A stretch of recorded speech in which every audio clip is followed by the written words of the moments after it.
Yus, Canal Multimedia, presenta Contrafirma, con Vicente Solís Arana por el Colegio de Derecho Civil de la UNAM. Transmitiendo desde Avenida Universidad 2219 a un costado de Ciudad Universitaria.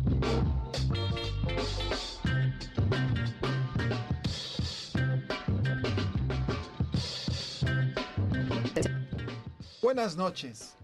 Sean ustedes bienvenidos a su programa Contrafirma, un programa con ideas de los profesores de Derecho Civil de la Facultad de Derecho de la Universidad Nacional Autónoma de México. Estamos transmitiendo para ustedes en vivo desde las instalaciones que se encuentran ubicadas en la Avenida Universidad 2219, justo a un costado de la ciudad universitaria. Hagan contacto con nosotros www.colegiocivilunam.com.mx y en nuestra página de Facebook Colegio de Profesores de Derecho Civil de la Universidad Nacional Autónoma de México. Buenas costumbres. Así decimos que somos los maestros de Derecho Civil. Por eso damos gracias a todas las personas que hacen posible que este programa se lleve a cabo aquí en las instalaciones de Radio Yus. Al doctor Enrique Luis Graue Pichers, rector de la Universidad Nacional Autónoma de México, la Universidad de la Nación. Y de manera muy especial a nuestro director, el doctor Raúl Juan Contreras Bustamante, director de nuestra querida Facultad de Derecho, la Facultad de Derecho de la UNAM. Queridos alumnos, amables escuchas, el día de hoy el programa es acerca de un tema muy especial que se da todos los días en los tribunales. El nombre del tema es el remate judicial. Antes de entrar en materia, permítanme presentar a las distinguidas personalidades que nos acompañan el día de hoy. Está con nosotros el doctor Agapito Campillo Castro, juez 28 civil del Tribunal Superior de Justicia de la Ciudad de México. Catedrático de la Facultad de Derecho de la Universidad Nacional Autónoma de México, licenciado, maestro y doctor en Derecho. Catedrático del Centro de Estudios Superiores en Ciencias Jurídicas y Criminológicas. Bienvenido, su señoría. Gracias, muy gentil. Está también con nosotros el maestro Mario Morales Fonseca, quien es secretario de Acuerdos del Juzgado 28 Civil del Tribunal Superior de Justicia de la Ciudad de México. Muy buenas tardes. Licenciado en Derecho, especialidad en Juicios Orales en materia civil, maestría en Derecho Procesal Civil, titulación en trámite, catedrático del Centro de Estudios Superiores en Ciencias Jurídicas y Criminológicas. Bienvenido, querido maestro. Muchas gracias. Es un honor. Está también con nosotros el licenciado Saúl López Arredondo, quien es secretario proyectista del Juzgado 28 Civil del Tribunal Superior de Justicia de la Ciudad de México. Licenciado en Derecho, maestro en Derecho Procesal Civil, titulación en trámite, catedrático del Centro de Estudios Superiores de Ciencias Jurídicas y Criminológicas. Bienvenido, licenciado. Muy buenas tardes, tengan todos y muchas gracias por acompañarnos. Es un honor estar con ustedes y platicar acerca de lo que es el tema de remate. Gracias, bienvenido. Está también con nosotros y por parte del Colegio de Profesores de Derecho Civil, el licenciado Óscar Solís Arana.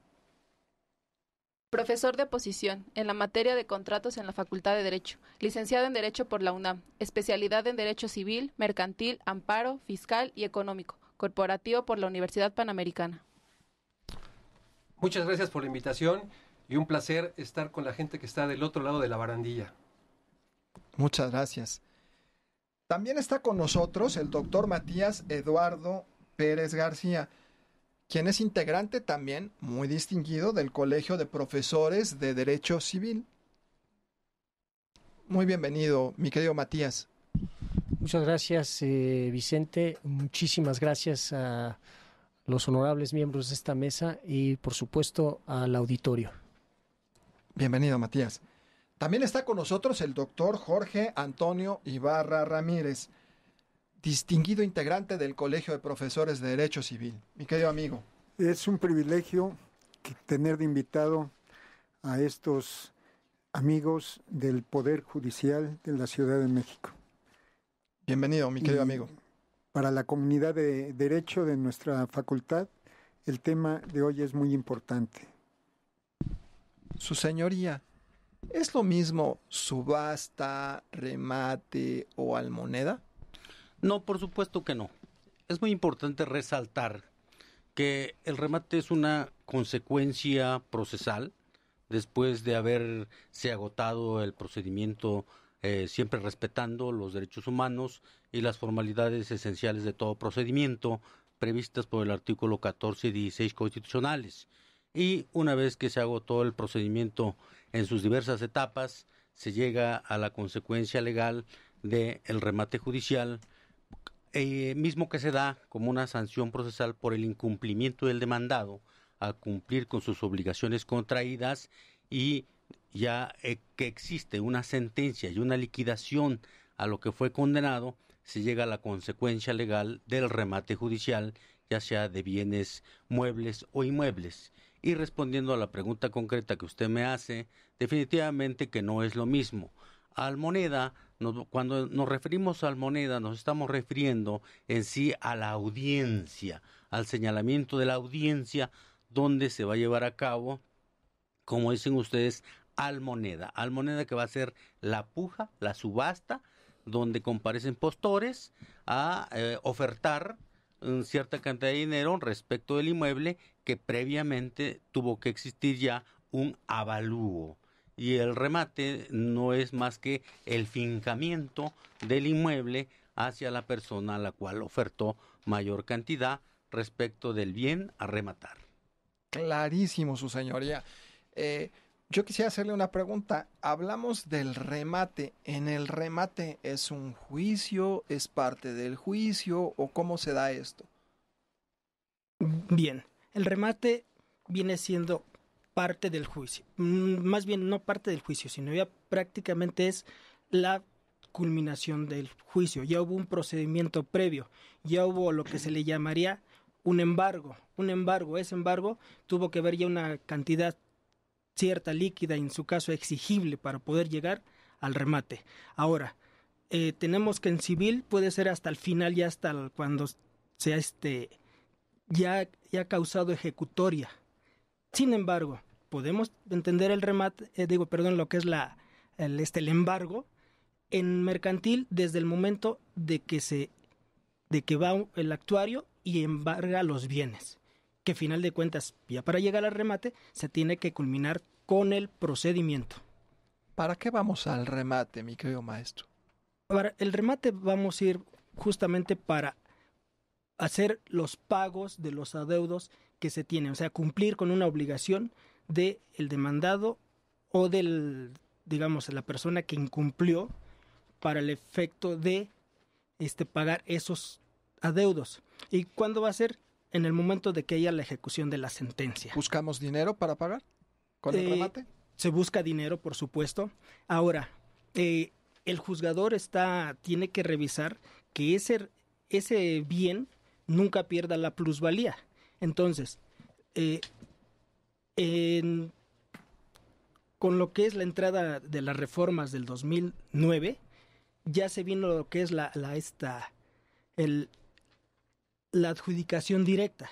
¿Qué es la adjudicación directa, maestro? Esta de la adjudicación directa es cuando el bien que se tiene y digamos el dinero o lo liquidado es superior a lo que es ¿cómo se llama? La base. Cuando se tiene es superior, puede optar el acreedor o el actor en adjudicarlo. ¿Y esto para qué es? Para evitar que con las almonedas se vaya detrimendo, se vaya perdiendo valor ese inmueble. Entonces, esa es una de las funciones. Su señoría, para ir a esta adjudicación directa, ¿hay algún requisito o puede ser en cualquier momento? El único requisito que existe es que el adeudo sea superior al precio de avalúo del inmueble y que del certificado de gravámenes expedido por el Registro Público de la Propiedad del Comercio no exista otro acreedor más que únicamente la parte actora, la Entonces parte está muy promovente. clarito, Está muy clarito. que la obligación garantizada sea superior Así es. y que del el valor precio del de bien avalúo sea inferior. y ahí se hace una adjudicación directa y nos evitamos publicaciones, todo ello. Porque es innecesario, ¿no? Sí, Es eso O sea, necesario. llegar al procedimiento cuando ya sabemos que no va a alcanzar para pagar la obligación. Así es. Y el segundo requisito que es muy importante también, el certificado de libertad de gravámenes. ¿Qué debe tener el certificado, Sí. maestro? Sí, el certificado de libertad de gravamen debe de tener por lo menos 10 años. ¿10 años para qué? Para que en ese lapso se va a revisar los acreedores que existen, para que a su vez en su momento se tengan que llamar esos acreedores para que intervengan en caso de que así lo quisieran, ya sea nombrando perito o ya sea interviniendo en el remate o en la subasta. Aunque para la adjudicación directa tendrá que ser único, ¿verdad? No es necesario porque, como expliqué con anterioridad, este caso o este supuesto se da cuando el certificado de libertad únicamente aparezca un solo acreedor. Ok. En este caso, el promovente, el actor. ¿Fue buena reforma? Sí, por supuesto que sí.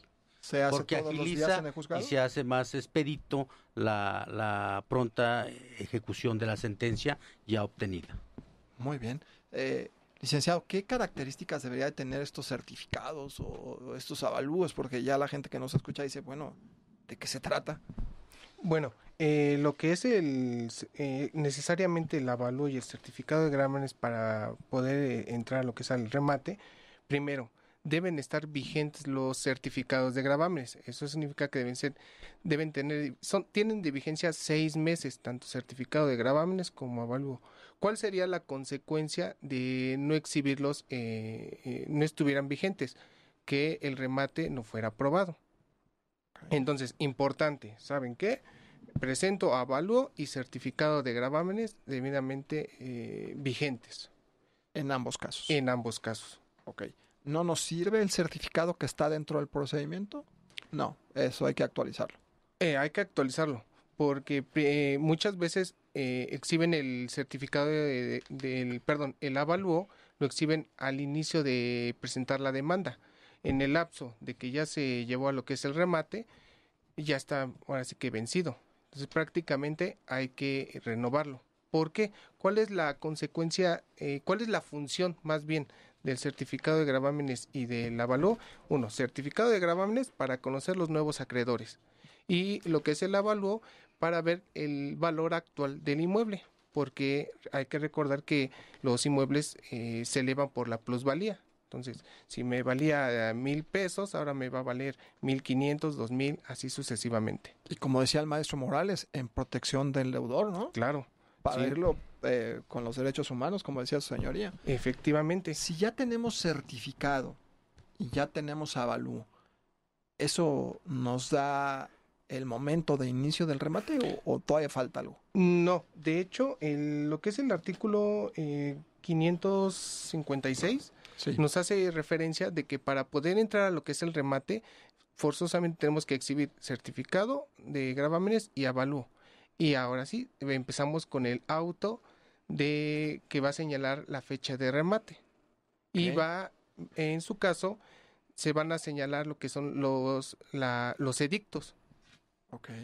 ¿Qué es eso de los edictos, maestro?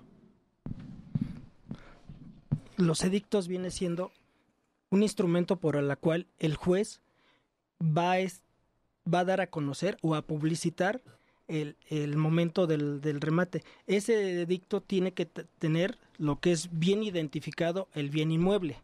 Bien identificado en qué aspecto, que tenga lo que es colonia de dirección, o sea, no puede estar diferente a lo que es al certificado de libertad de gravamen ni del avalúo. Tienen que concordar los tres. Ahora, esa publicación de los edictos, hubo reformas. Anteriormente eran, digamos, en civil, de 7 en 7, 2 veces de 7 en 7 días. Dentro de esos 7 días tendría que ser, digamos, la última publicación a la fecha del remate, tendrían que ser los 7 días en ese entonces. Ahora con las reformas, ahora son solamente una sola publicación. Y esto es en favor de evitar los gastos. Y estos serían 5 días. Y esos 5 días tienen que ser desde la publicación a la fecha de la audiencia de remate, tienen que ser esos 5 días. Esta reforma es muy importante. Bastante importante, ¿por qué? Porque, final de cuentas, como desde un principio vimos, ¿no? Tenemos que cuidar la plusvalía del inmueble, que no pierda su precio para que el deudor pues tenga más oportunidad de poder, ¿cómo se llama? Pues salvar su patrimonio, ¿no? O al menos no deber tanto. ¿Y estas publicaciones en dónde son, maestro? Estas publicaciones se hacen en un diario de mayor circulación, de preferencia a nivel nacional. Ok. ¿Se publica también en el juzgado? Los edictos tienen que ser tanto en el juzgado, hay tablero de avisos en el juzgado, en la tesorería y en el diario de mayor circulación. Pero solo una vez. Solo una vez. Gran reforma. Teniendo en cuenta los tiempos que tienen que guardar de la publicación a la fecha de la almoneda. En caso de que el inmueble estuviera fuera de la Ciudad de México, ¿se tendría que publicar también allá? Se tendría que publicar, se supone que es a nivel nacional. Bueno, hay un artículo en el que nos está diciendo que se le tendría que dar un día por cada 200 kilómetros, dependiendo en el lugar de donde se ubiquen. Su señoría, ¿estas reformas son parecidas a las del Código de Comercio? Sí. ¿Y se han ido adaptando? Por supuesto que lo que persigue el legislador es empatar tanto la materia penal como la materia de comercio mercantil como la materia civil. Esto es en beneficio, como decía el maestro Morales, porque evitamos gastos también al ejecutante. Realmente los periódicos y los medios de comunicación cobran muy caro. Entonces, si ya se les debe dinero y todavía tienen que erogar grandes gastos para la publicidad de la venta judicial de un inmueble, ahora con la reforma, que es por una sola ocasión y en el periódico de mayor circulación, pues hombre, esto agiliza tanto en la expeditez de la impartición de justicia como también repercute en el bolsillo de la parte actora. Muy bien. Y que aunque fuera un peso, se protegen a las personas que participan en él. Por supuesto que sí. Muy bien dicho. Pues quiero decirles que están en su programa Contrafirma, un programa con ideas de los profesores de Derecho Civil de la Facultad de Derecho de la Universidad Nacional Autónoma de México. Les recordamos que estamos transmitiendo en vivo desde la Avenida Universidad 2219, justo a un costado de la ciudad universitaria. En un momento, regresamos. Continuamos en Contrafirma con Vicente Solís Arana por el Colegio de Derecho Civil de la UNAM. Amante, director de la Facultad de Derecho, y los invito a escuchar la programación de YUS Canal Multimedia de nuestra facultad. Esto es la Facultad de Derecho en Radio YUS Canal Multimedia. Viva la música con la Orquesta Sinfónica Nacional, que al frente de su director artístico Carlos Miguel Prieto, arranca su segunda temporada de conciertos con un programa que incluye obras de Beethoven y Rossini, mismas que interpretará acompañada de solistas, cantantes y agrupaciones corales. Te esperamos los viernes a las 20 horas y los domingos a las 12:15 en el Palacio de Bellas Artes, a partir del 1 de septiembre. Con temas como el deseo, la manía y la frustración, el Grupo Laboratorio Vasija Cobalto, en la dirección de Carlos Martínez, presenta el espectáculo Experimentos de Personalidad de la Luz y el Color, una experiencia paisajística en el cual actores y espectadores serán una pieza con su propia psicología individual dentro de una propuesta coreográfica escultórica. Conócela el jueves 7 de septiembre a las 20 horas, sábado 9 a las 19 y domingo 10 a las 18 horas en el Teatro de la Danza, del Centro Cultural del Bosque, Reforma y Campo Marte.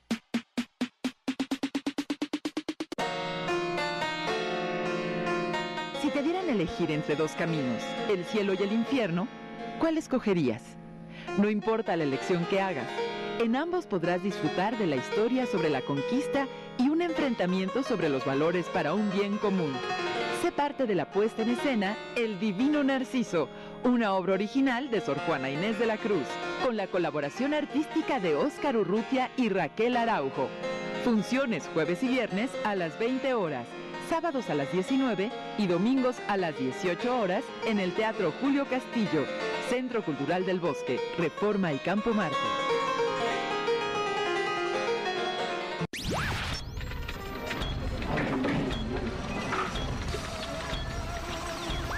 Soy Mónica Rivera Cesa y los invito a escuchar todos los martes de 19 a 20 horas el programa Trabajo Luego Existe, un espacio de crítica y debate sobre temas de derecho del trabajo, conducido por Enrique Larios. Esta estación es afiliada a la Red de Radios Universitarias de México.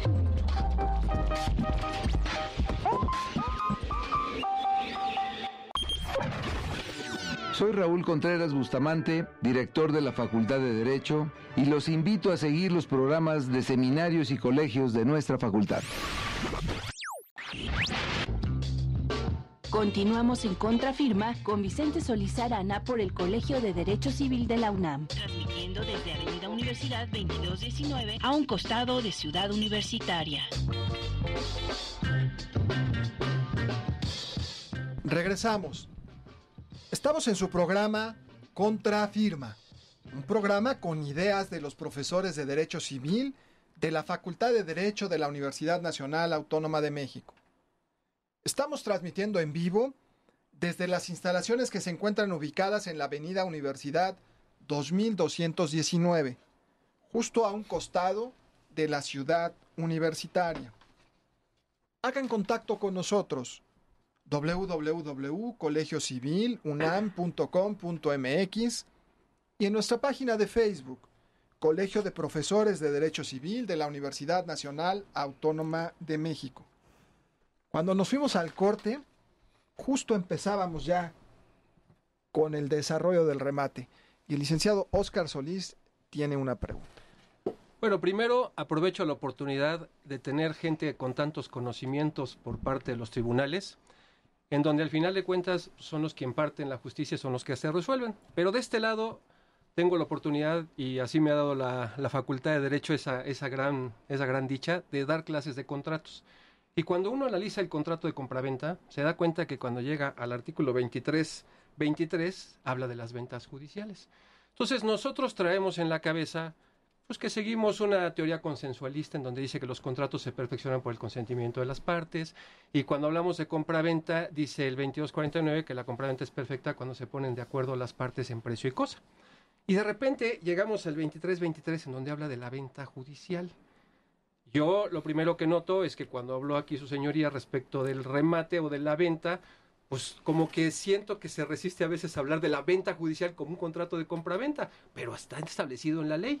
Y en algún momento nosotros llegamos a decir, bueno, pues ¿por qué no lo desaparecemos? Y en realidad no es una compraventa, porque hay varios autores que dicen que no hay venta, que porque es una ejecución forzada, como bien lo opinaba aquí su señoría. Pero el tema es, ¿cuándo se perfecciona el consentimiento? Porque si estamos diciendo que es una venta judicial, de todos modos tenemos un comprador y un vendedor.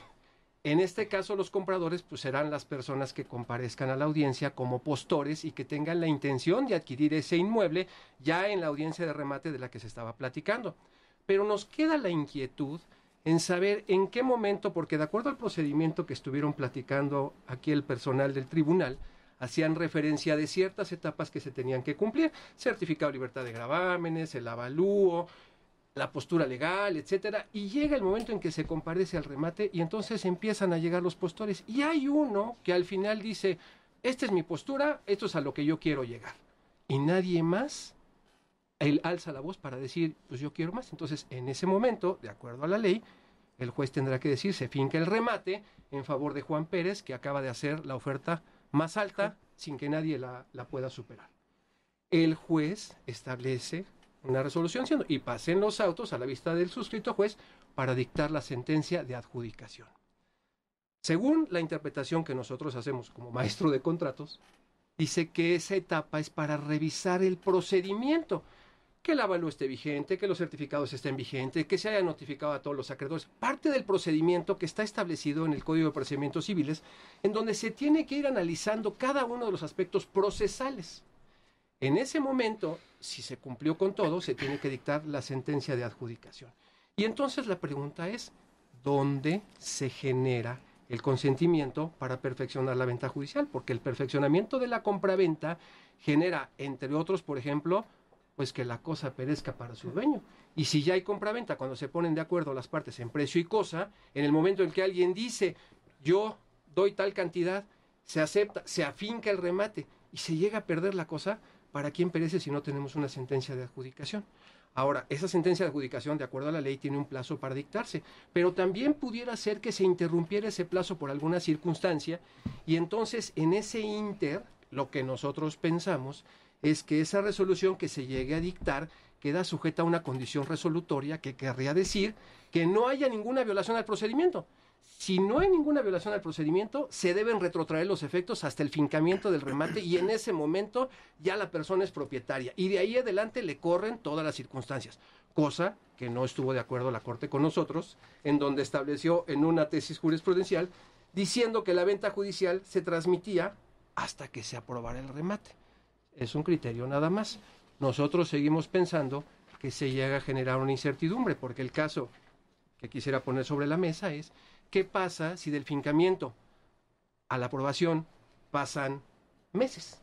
Y de repente llega un embargo en ese ínter, porque aquí no tenemos, como el 3016 del Código Civil, que establece la inmovilidad registral, en donde cuando el notario manda a pedir un certificado de libertad de gravamen y si tiene efectos de aviso preventivo, nada se puede inscribir durante los plazos que establece ese artículo, en este caso no. Y entonces, si un tercero que dice tener mejor derecho comparece, pues entonces él va a tener mejor derecho que el otro, y entonces ¿dónde queda el perfeccionamiento? Mi pregunta sería, según el criterio de ustedes, ya sé, yo ya le dije lo que dijo un tribunal colegiado, pero ¿cuál sería realmente el efecto de tenerlo hasta la aprobación si ya tenemos un fincamiento y en ese momento se pusieron de acuerdo en precio y cosa? Su señoría, por favor. Con gusto. Tratando de aclarar y dando mi punto de vista en este sentido, es que una vez que se llevó a cabo la audiencia de remate y si se cumplieron con los requisitos que la misma ley prevé, se hace un fincamiento, pero en forma provisional. ¿Qué quiere decir esto? Que todavía está sujeto a revisión por el juzgador, que puede o no puede aprobarse ese fincamiento por alguna violación o una falta de un requisito.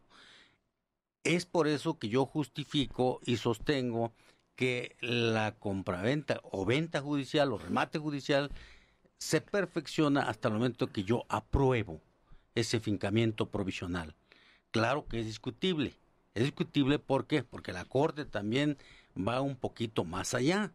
Ahora, no puedo yo como juzgador detener el dictado de la resolución, porque a mí la ley me obliga a dictar dentro de los 8 días siguientes la aprobación de ese fincamiento de remate. Y no puedo abstenerme de dictar esa resolución a menos que una autoridad o un juez federal me ordene la no aprobación del fincamiento del remate hasta en tanto se resuelva una demanda de garantías.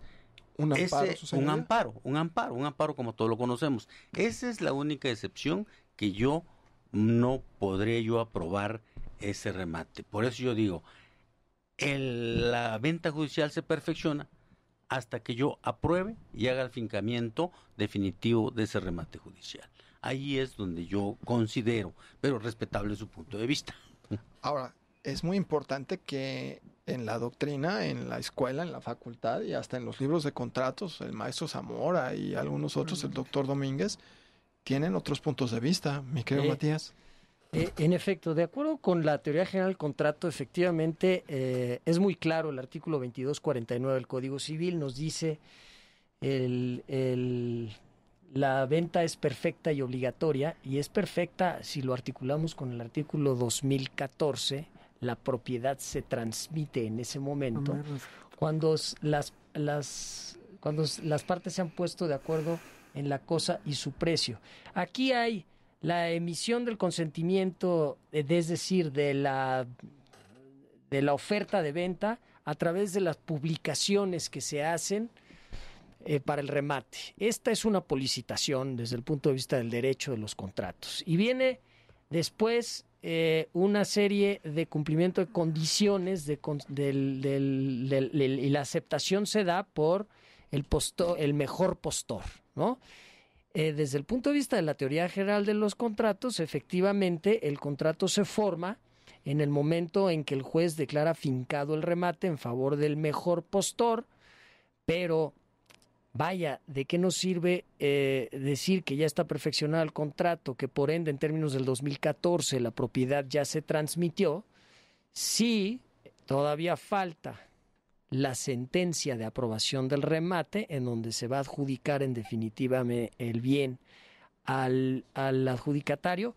Y todavía yo iría más lejos. ¿Qué tal si se interpone un recurso ordinario en contra de la sentencia de aprobación del remate y posteriormente se interpone un amparo en contra de la resolución que la sala de apelaciones dicte en el recurso de apelación que se promueva contra la sentencia de aprobación del remate?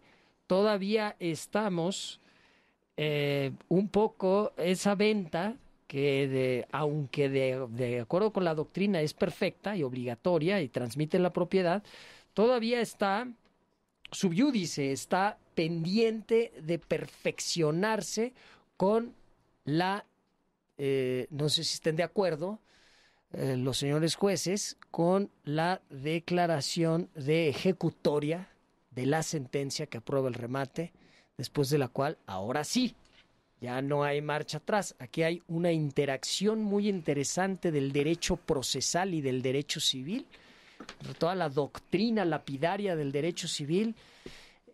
Tenemos esta excepción y es uno de los grandes puntos de interés teórico y técnico que presenta la venta judicial.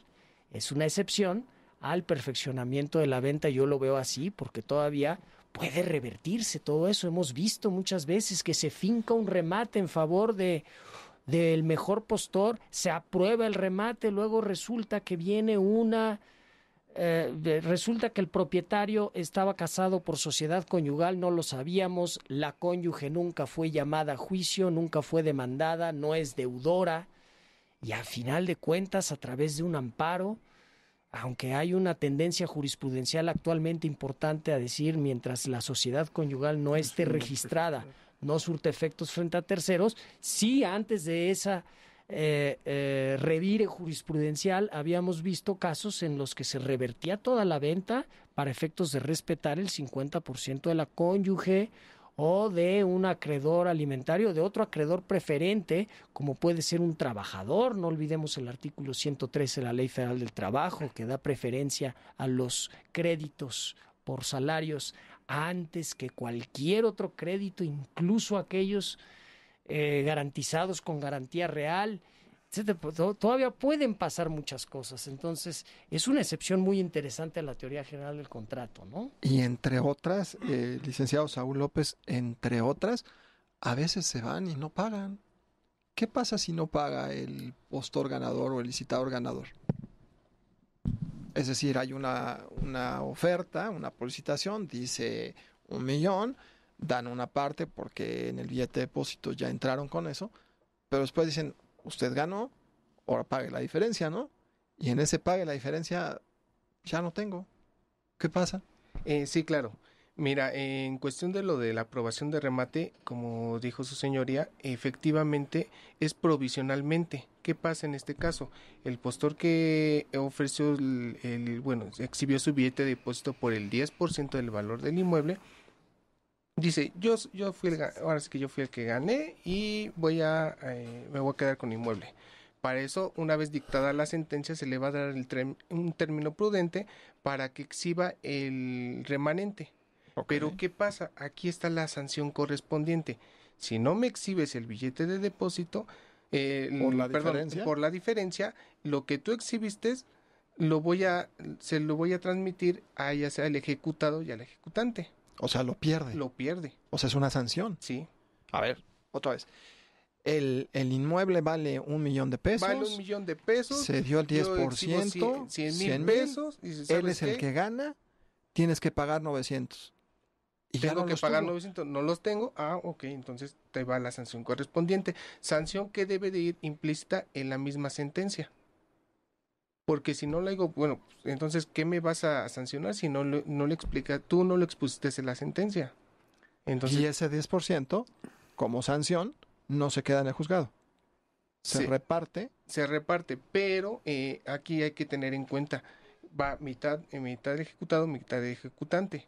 Pero la otra mitad que es del demandado se va a quedar en resguardo. ¿Por qué? Porque luego lo que es la parte actora va a cuantificar posteriormente, ya sea intereses ordinarios, intereses moratorios, dependiendo lo que haya sido condenado. Pero se reparten, no se lo dejan al juzgado. No. Ok, pues es muy interesante porque eso también hace pensar, como las ideas del maestro Zamora en su libro de contratos, que en el caso de la venta judicial hay muchos asegúnes, su señoría, en el camino. Sí, por supuesto, y como dice el señor notario, yendo más allá todavía, el problema que nos complica el legislador es de que aun y cuando ya tengamos fincado el remate en definitiva, agotándose el recurso de apelación, el amparo, resulta que el legislador nos dice, y la Corte nos dice, tratándose de materia mercantil, dice, aún y fincado el remate y habiendo causado estado, puedes darle posesión al mejor postor que lo adquirió. Pero graciosamente nos dice, en materia civil, no. En materia civil, hasta que el señor notario haga el tiraje de la escritura correspondiente, entonces tienes la posibilidad de poner en posesión del postor del inmueble, lo cual es violatorio a un derecho de propiedad, de uso, totalmente, goce y disfrute de un bien que ya lo adquiriste y que la Corte no entiendo la razón o el motivo por el cual todavía lo condiciona para que se haga el tiraje de la escritura y hasta entonces se le ponga en posesión. Eso a mí me parece incongruente.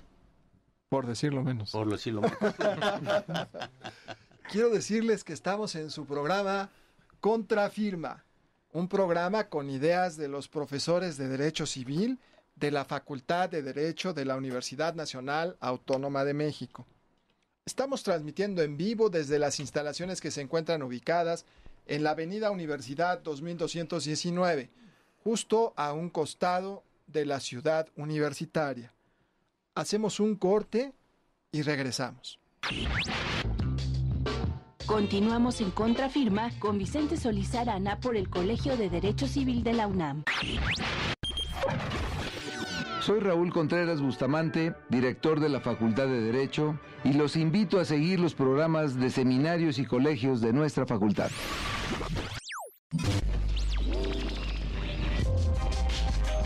Esta estación es afiliada a la Red de Radios Universitarias de México.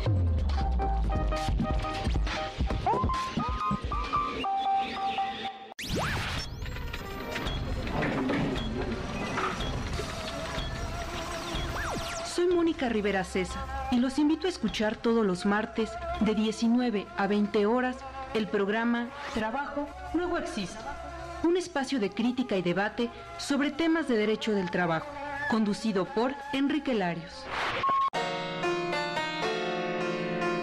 Si te dieran a elegir entre dos caminos, el cielo y el infierno, ¿cuál escogerías?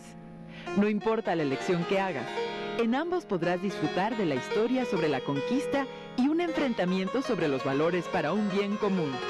Sé parte de la puesta en escena El Divino Narciso, una obra original de Sor Juana Inés de la Cruz, con la colaboración artística de Óscar Urrutia y Raquel Araujo. Funciones jueves y viernes a las 20 horas, sábados a las 19 y domingos a las 18 horas en el Teatro Julio Castillo, Centro Cultural del Bosque, Reforma y Campo Marte.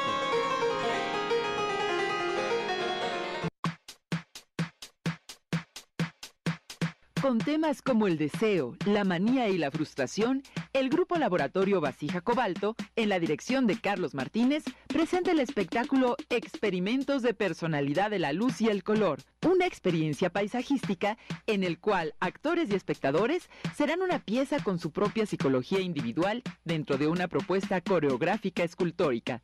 Conócela el jueves 7 de septiembre a las 20 horas, sábado 9 a las 19 y domingo 10 a las 18 horas en el Teatro de la Danza, del Centro Cultural del Bosque, Reforma y Campo Marte.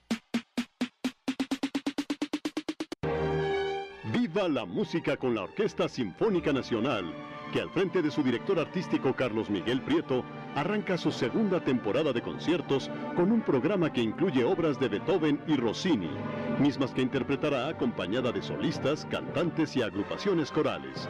Te esperamos los viernes a las 20 horas y los domingos a las 12:15 en el Palacio de Bellas Artes, a partir del 1 de septiembre. Esto es la Facultad de Derecho en Radio Multimedia.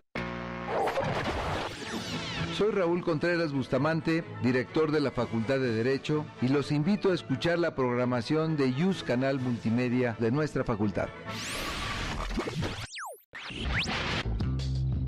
Continuamos en Contrafirma con Vicente Solís Arana por el Colegio de Derecho Civil de la UNAM. Transmitiendo desde Avenida Universidad 2219 a un costado de Ciudad Universitaria. Regresamos. Estamos en su programa Contrafirma, un programa con ideas de los profesores de Derecho Civil de la Facultad de Derecho de la Universidad Nacional Autónoma de México. Les recordamos que estamos transmitiendo en vivo desde nuestras instalaciones que se encuentran ubicadas en la Avenida Universidad 2219, justo a un costado de la hermosísima ciudad universitaria. Hagan contacto con nosotros. www.colegiocivilunam.com.mx y en nuestra página de Facebook, Colegio de Profesores de Derecho Civil de la Universidad Nacional Autónoma de México. Estábamos en la parte del remate y yo tengo una pregunta para usted, su señoría. Dice el artículo 2325 que pasa el inmueble libre de todo gravamen. ¿Qué opina? Interesante pregunta, porque ahí hay una laguna y hay una oscuridad en nuestro Código Procesal y nuestro Código Civil.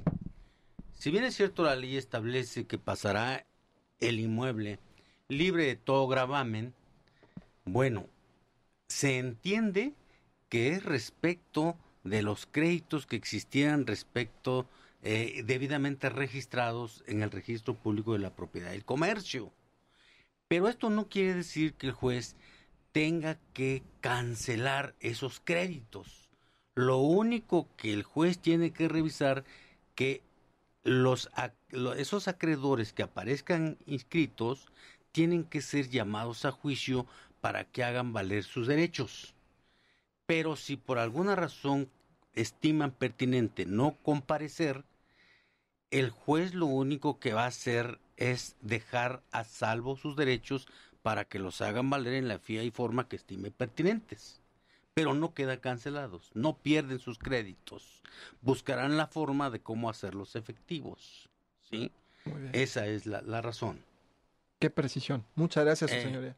Y por otro lado también tenemos ahí una laguna, le digo, también en nuestros ordenamientos legales, porque algunos abogados, y con justa razón, nos dice, señor, tiene usted que mandar también cancelar todos los adeudos que existan respecto de agua, luz, predial que existen respecto del inmueble, porque la ley, el Código Civil es muy amplio al decir pasará el inmueble libre de todo gravamen y no hace excepción, no hace distingo. Entonces lo único que nosotros nos resolvemos de una manera que decíamos, bueno, espérate, es que si hablamos de esos adeudos son servicios, son créditos fiscales que los debe de absorber la parte que se adjudica al inmueble, ¿sí? Pero bueno, es una interpretación que nosotros hacemos al artículo 33 de la Ley de Hacienda, pero está la laguna y en nuestro Código Civil no lo es claro. Y además ustedes obligados a decidir. Y además es lo difícil, ¿no? Es lo difícil. ¿Cómo ves, mi querido amigo? Yo quisiera preguntarles a ustedes, a ver quién me contesta. Comentábamos hace rato que desde luego el deudor, en la mayoría de los casos, pues no va a querer firmar las escrituras correspondientes una vez aprobado el remate, y que lo va a hacer su señoría en su rebeldía. Pero en materia civil y en materia mercantil, ¿existe alguna diferencia en cuanto a es necesario primero que se escriture el bien rematado para que se ponga en posesión del mismo al adquirente? ¿Es lo mismo en materia mercantil que en materia civil? Licenciado. Sí. Bueno, en lo que es materia civil, sí expresamente existe, de hecho hay criterio jurisprudencial donde hace referencia que debe de escriturarse el bien, el remate, para poderle darle posesión. Si no existe esa escritura, no le puede dar posesión. ¿En materia civil? En materia civil. Ok. En cambio, en materia mercantil, únicamente nos dice que ahorita lo cito. No es igual. Que no es igual. Exactamente, nada más hace mención de que una vez que se adjudique, luego se puede dar posesión. Gran diferencia, además, ¿no? Exactamente, una me está condicionando y la otra no. Desde luego que es una pequeña anotación de lo que dice el licenciado Saúl, es que ese fincamiento de remate además haya causado estado. Eso es muy importante tomar en consideración, que ya no admita recurso alguno, porque de lo contrario todavía estaría pendiente de recurso de apelación y en todo caso un amparo. Entonces solamente en esos casos sí, inmediatamente hay que dar posesión. Y si ya está todo listo, licenciado, ¿cuándo vamos por el expediente para llevarlo a la notaría? Una vez que causó estado la sentencia de aprobación del remate, la sentencia de adjudicación, el mejor postor, el adjudicatario, debe señalar al notario que va a llevar a cabo la escrituración. Este notario tiene que tener a la vista el expediente judicial para tener los elementos necesarios que sirvan de antecedente a la escritura de adjudicación de bienes por remate que va a llevar a cabo.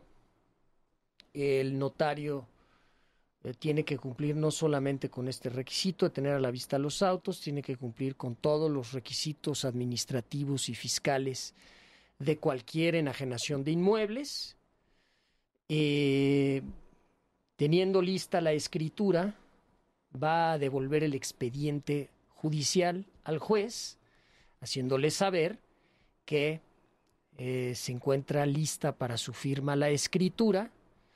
Antiguamente, antes de la reforma del 2007, el notario tenía que requerir al ejecutado, al demandado, al deudor, que pasara a sus oficinas a firmar la escritura. El notario hacía esta notificación en su protocolo, era una notificación notarial, y al regresar los autos, transcurrido el término que el juez le daba al deudor a partir de la notificación notarial para comparecer a firmar la escritura, si no lo hacía ya el juez firmaba en rebeldía. Ahora, con las reformas al artículo, si no mal recuerdo es el 517, es el juez quien le va a fijar el término al demandado para que concurra a la notaría una vez que recibe los autos, el expediente judicial, y si el notario le dice que no compareció, porque en la enorme mayoría de los casos nadie va a firmar la escritura de remate por la cual está perdiendo su casa o su inmueble,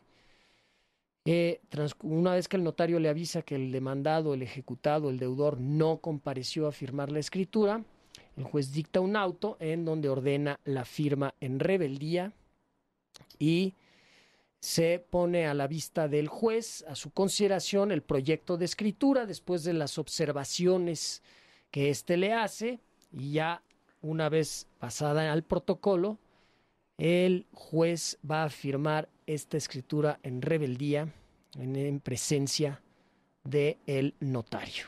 Cuando se va el expediente a la notaria, ¿en la notaría revisan algo del expediente Sí, judicial? desde luego. ¿Qué se revisa? El notario tiene que revisar, tiene que relacionar ¿sí?, lo esencial del procedimiento. La demanda, el auto que la admite, el emplazamiento al deudor, la sentencia definitiva, el auto que ordena la ejecución, el auto que ordena el remate y la audiencia de remate y la sentencia de aprobación del remate finalmente, ¿no? Teniendo Eso sería, digamos, lo esencial. Hay algunos notarios que relacionan más Algo acuciosamente, más detalladamente el expediente. Hay otros que se restringen únicamente a lo estrictamente conducente para poder hacer y explicar cómo se hizo la enajenación. Hay jueces que piden al notario que se agregue tal o tal resolución porque lo consideran esencial para justificar la enajenación. Hay otros que son un poquito, que se confían un poquito más al notario. Pero tiene que explicar cómo es que se está dando posible, cómo se está haciendo posible esta enajenación firmada por alguien que no es el dueño, ¿no?, que es el juez, que con el imperio que le da la ley, en rebeldía, esto es un acto de autoridad jurisdiccional pleno, típico, pleno, en el que se ejecuta una orden, se da ejecución a la justicia por parte del órgano jurisdiccional, a pesar y en contra de la voluntad del propietario del inmueble. Entonces hay que cuidar mucho eso, porque no es cualquier cosa estar firmando escrituras en rebeldía del propietario del inmueble. No olvidemos el derecho fundamental de propiedad protegido por la Constitución. Entonces el notario tiene que ser muy cuidadoso. Ya tenemos ese expediente y se devuelve al juzgado. ¿Ustedes qué hacen, su señoría? Nuevamente tengo que revisar. Ahora sí yo tengo que revisar lo que hacen los señores notarios, porque tomamos en consideración que sería pues una carga de trabajo muy grande para los notarios si ellos hicieran todo. Entonces también tienen sus auxiliares como nosotros. Entonces lógico es que al ser seres humanos tendemos a equivocarnos, razón por la cual tenemos nosotros que revisar el proyecto de escritura, si nosotros, como correctamente y atinadamente lo señala, si hay algunos autos que nosotros consideramos pertinentes que lo señale el notario, nosotros le solicitamos para que agregue a la escritura. Si nosotros consideramos que su proyecto de escritura es correcto, nosotros lo aprobamos y mandamos notificar a los demandados para que ocurran en un término procesal mínimo, que es de 3 días, pero por lo regular nosotros damos 5 días para que acudan ante la notaría a firmar la escritura correspondiente. Esa notificación es personal por certeza y seguridad jurídica, y así lo establece el artículo 114 procesal. Una vez que se hace la notificación, nosotros esperamos que los notarios públicos nos informen si comparecieron o no comparecieron. Cuando nos informan los notarios que no comparecieron los demandados, entonces nosotros le hacemos efectivo el apercibimiento, en el sentido que ante su rebeldía de no comparecer a la firma, lo firmará el suscrito a su nombre. Pero hay que tener mucho cuidado, porque como es el notario, con el imperio que nos da el Estado, pues también estamos privando de una persona de su derecho de propiedad, muy delicado. Entonces por eso es que a veces los notarios públicos nos dicen que somos muy legalistas, pero no. Es nuestra obligación y es el poder que nos da el Estado y tenemos razón por la cual revisar bien ese proyecto. Una vez que ya esté correcto, le damos cita al señor notario para que comparezca en nuestra presencia y ahí en la oficina del juzgado, identificado tanto él como su servidor, firmamos la escritura y ya en unos 8 días, 10 días, los notarios nos hacen llegar la copia certificada de la escritura pública y se concluyó el asunto. Antes de que le avisen al notario de que ya está lista la escritura para firma, entre otras cosas que revisan, como puede pasar algo de tiempo, ¿pudiera haber ahí algún amparo que haya presentándose posteriormente? Sí, por supuesto. Mientras no pongamos en posesión el inmueble y no se haga el tiraje de la escritura correspondiente, siempre está el latente ahí el peligro de que un tercero extraño comparezca vía juicio de amparo y ordene la autoridad federal la suspensión de la firma de la escritura. Entonces, por supuesto el notario les avisa a ustedes, ya está lista la escritura. Nos llega, y ustedes le dicen, ya no hay ningún procedimiento pendiente, tira la escritura. Lo firmamos. Para firmar.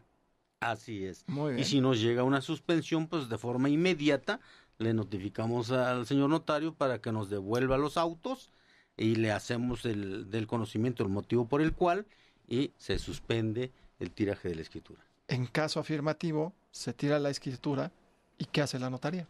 Porque ahora ya les pasan la pelotita a ustedes. Se hace la escritura y bueno, como en toda enajenación, el notario va a tener que dar, en primer lugar, el aviso de firma o el aviso definitivo al registro público de la propiedad, a que se refiere el artículo 3016.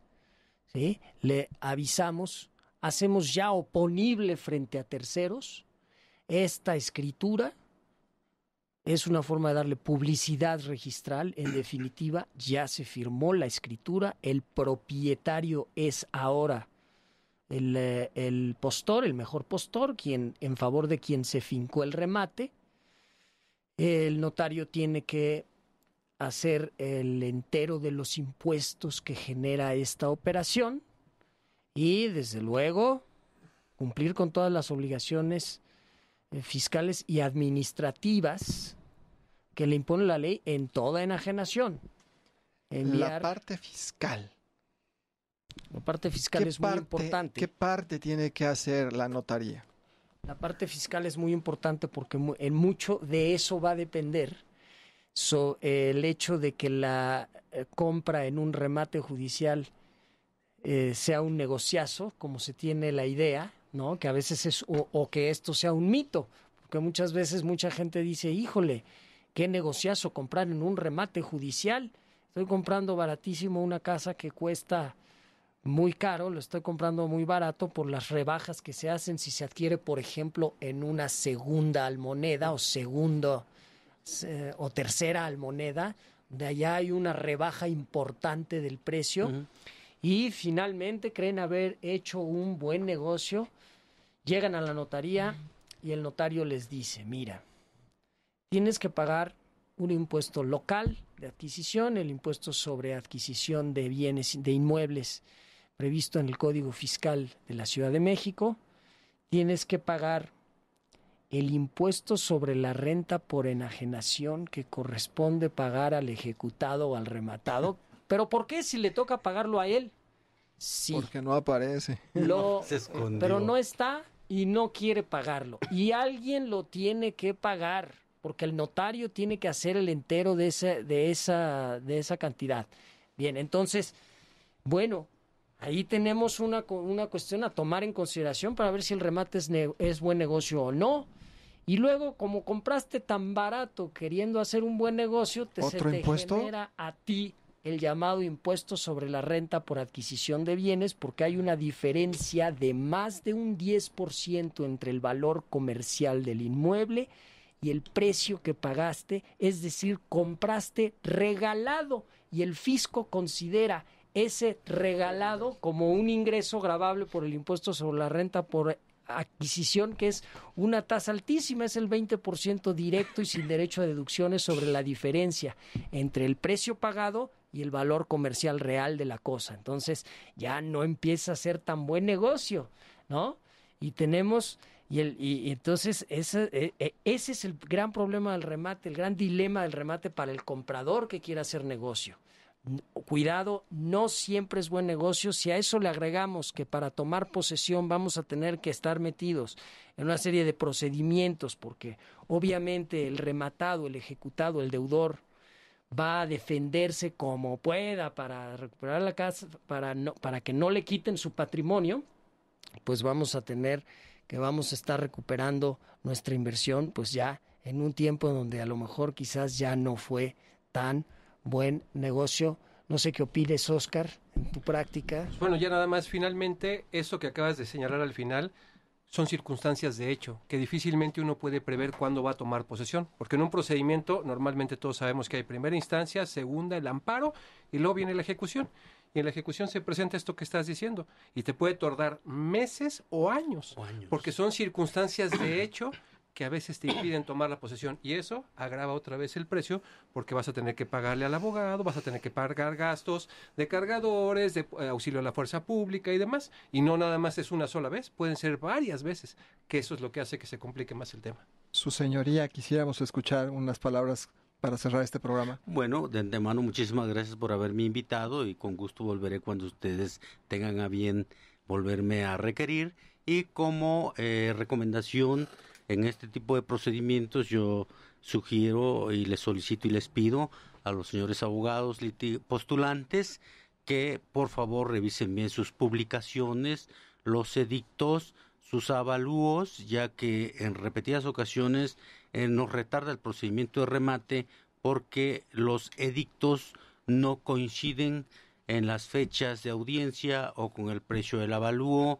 y a veces el certificado de gravamen tampoco coincide con el domicilio que aparece en el acta de embargo, o en ocasiones también los avalúos, los señores peritos evaluadores no precisan bien el domicilio del que están evaluando, y eso nos da a nosotros cabida para no aprobar las adjudicaciones en los remates, y esto va en detrimento de sus clientes porque tendrán que volver a publicar edictos, otra vez volver a hacer el avalúo, y esto genera dinero. Y entonces considero que deben de actuar con mucha ética profesional. Muy bien dicho, su señoría. Con estas ideas llegamos al final del programa de este jueves 7 de septiembre del año 2017. Damos las gracias a las personas que estuvieron con nosotros, distinguidos invitados. Su señoría, Agapito Campillo Castro, juez 28 civil del Tribunal Superior de Justicia de la Ciudad de México. Muchas gracias, buenas noches. Al maestro Mario Morales Fonseca, secretario de Acuerdos del Juzgado 28 civil del Tribunal Superior de Justicia de la Ciudad de México. Muchas gracias, muy buenas noches. Al licenciado Saúl López Arredondo, secretario proyectista del Juzgado 28 civil del Tribunal Superior de Justicia de la Ciudad de México. Gracias, buenas noches y fue un honor estar con ustedes. Y por parte del Colegio de Profesores de Derecho Civil, le damos gracias a el doctor Matías Eduardo Pérez García. Muchísimas gracias, es un verdadero honor estar con gente tan ilustrada de la judicatura, y sobre todo muchas gracias al auditorio. Al licenciado Óscar Solís Arana. Muchas gracias por la invitación y gracias al personal del Poder Judicial que nos compartieron sus conocimientos. Y al doctor Jorge Antonio Ibarra Ramírez, también del Colegio de Profesores de Derecho Civil. Gracias por escucharnos, la comunidad de Derecho, y gracias a los invitados por darnos su experiencia profesional. También damos gracias al equipo, a Paulina Guadalupe Cruz Ramírez, a Breida Giovanna Espinosa Ávila. Muchas gracias por estar con nosotros. En la transmisión audiovisual en vivo, Antonio Grayev Cervantes y César Santiago Solano Ocampo. Muchas gracias, César. En la mágica operación de cabina de Radio Yus, César Alanís Merchán, Ezequiel Ramírez Rodríguez, Karina Carvajal Soto y Oscar Telles Monroy. Damos también las gracias al maestro Ricardo Rojas Arévalo, director de Educación a Distancia, al director de Radio y Televisión de la Facultad de Derecho, Alejandro Envila Fischer, al coordinador estratégico del programa Contrafirma, el doctor Jorge Antonio Ibarra Ramírez. Y en la conducción, Vicente Solís Arana. Buenas noches. News Canal Multimedia presentó Contrafirma, con Vicente Solís Arana por el Colegio de Derecho Civil de la UNAM. Transmitiendo desde Avenida Universidad 2219 a un costado de Ciudad Universitaria. Gracias por escuchar la transmisión News Canal Multimedia.